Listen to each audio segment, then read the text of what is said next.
Hi everyone, hope you're doing well this week. Just wanted to go over weeks 5 and 6 and then go over some quiz questions. Last week we had a few different areas. We had the Parker Jensen case. We also had the Terry Schiavo case to look at. And really a lot of that was in and around refusal of treatment on behalf of another person, refusal of treatment for yourself, for your children, etc. A lot of pretty dense ethical issues to kind of untangle. And I think the thing to remember is really that there's not a right or wrong answer, that everyone can feel differently about things. But keep in mind that as a healthcare administrator, as a healthcare provider, as someone that works in the healthcare setting, we can have our own personal opinions on things, but we need to follow the letter of the law when it comes to our patients and our facilities and organizations. If we may not agree ethically with something that is legal, we still need to proceed and be able to, make those decisions in a legal manner. And not let our own personal judgments or thoughts on a topic taint our view on things. An easy one to kind of, situation to kind of pick apart would be, a physician-assisted suicide. You may be for physician-assisted suicide. You may be against physician-assisted suicide. You might be somewhere in the middle. But if you're in a state where that's legal and you are involved in a situation in a facility or organization that partakes in that activity, whether or not you believe it's right, you still need to do your job and act professionally. So that's really key. There are some times when organizations can refuse to take part in things. Obviously, that's a good example. I think of, I used to work for a Catholic healthcare system. We didn't do tubal ligation. We didn't do vasectomies. We didn't have a family planning clinic. We certainly didn't do abortion, those types of things in the facility. It doesn't mean that if someone came to us in an emergency situation that perhaps had one of those procedures elsewhere and was coming with complications, that we wouldn't treat that patient. But we weren't offering those services, whereas other facilities in town were. So it's really up to the moral and ethical compass of the organization. I personally didn't have, I don't have any issue with, doing elective sterilization on patients if they so choose, or dispensing birth control to patients. That, to me, that's not an ethical problem. To me, it makes sense because it gives people the ability to control their situations, whereas especially the Catholic Church feels very strongly in the opposite direction. So it's just really all about your own personal moral compass, and then whatever the professional moral compass is for your organization, and making sure that you're in alignment with that when it comes to doing work at your organization. Week 6, we're going to talk a little bit about Stark Law and False Claims Act and anti-kickback. There's a couple of videos here. Although I love compliance, it's been the bulk of my life. I will admit that the videos are a little dull, but they're not terribly long, and I suggest you take a look at them. To me, they do a better job explaining Stark and anti-kickback than if you just read an article about it. So they do a good job on those. Then we have a discussion with regard to some sort of healthcare fraud and abuse case. I caution you in a couple areas. Number one, choose a case from the United States. I always have people try and choose a case from Canada or the UK. Their system is very different than ours, as you likely have learned, and so the laws aren't as, obviously they don't have the same laws as we do, there's not an easy crossover. So choose a case from the United States and make sure you choose a healthcare case. I have also had lots of folks try and pick like financial fraud cases and those types of things. Make sure you're choosing a healthcare fraud and abuse case, and talk about that. Then you have an infographic this week. I think most of you, you've probably taken class with me, so you've done an infographic. I will caution you if you've had classes. I know we have another faculty member that encourages people to create infographics. But by definition, an infographic is one page.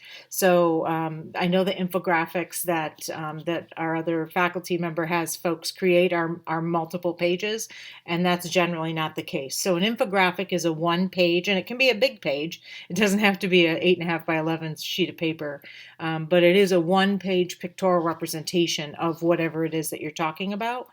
So don't make one that's 4 and 5 pages long.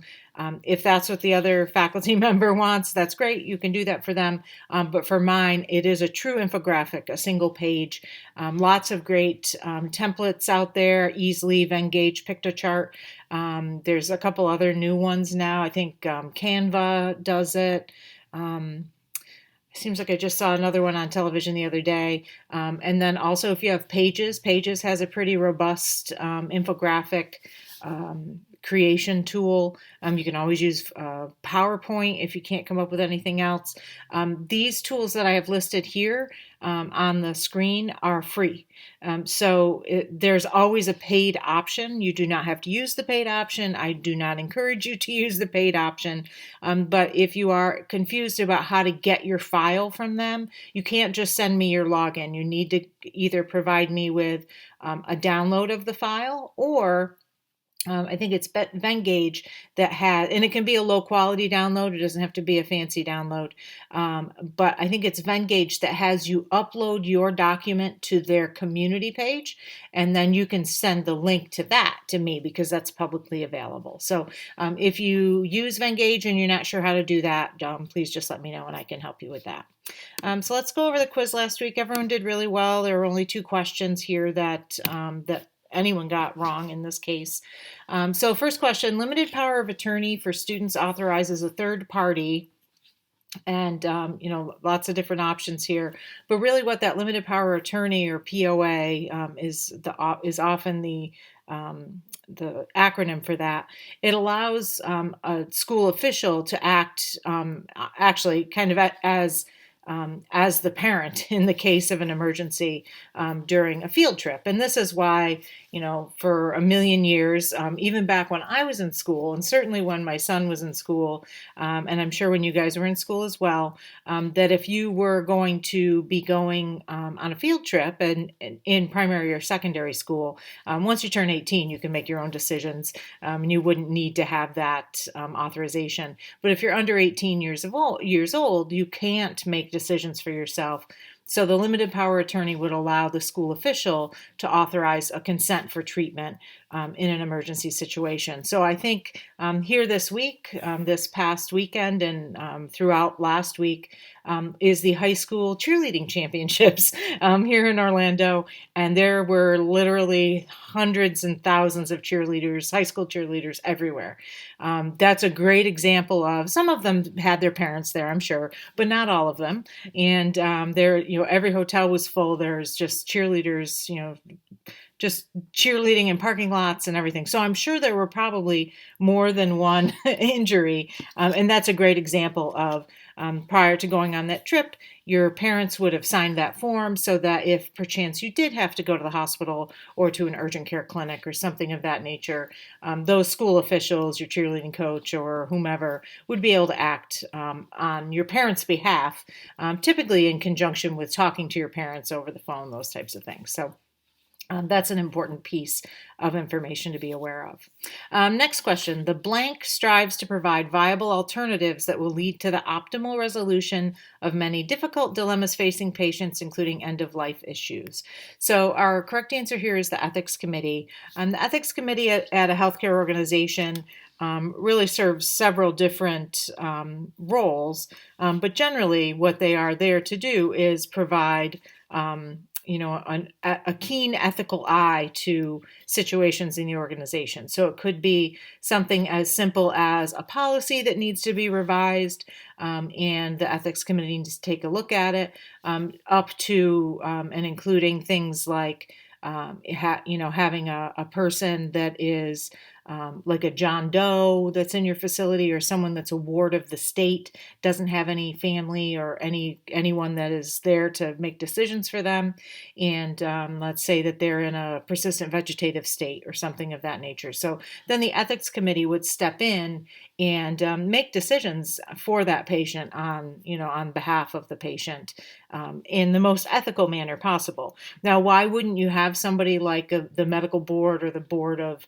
directors make those decisions? Because the ethics committee will take a look at it with an ethical eye as opposed to a financial eye. So from an ethical standpoint, if it makes sense to keep that patient alive and to keep them moving forward until perhaps maybe they're tracking down leads to find family members, those types of things, the ethics committee would probably maintain that patient's life support until they can resolve those issues, as opposed to, and not that we would say that that a board of directors would make a negative decision with regard to a financial situation.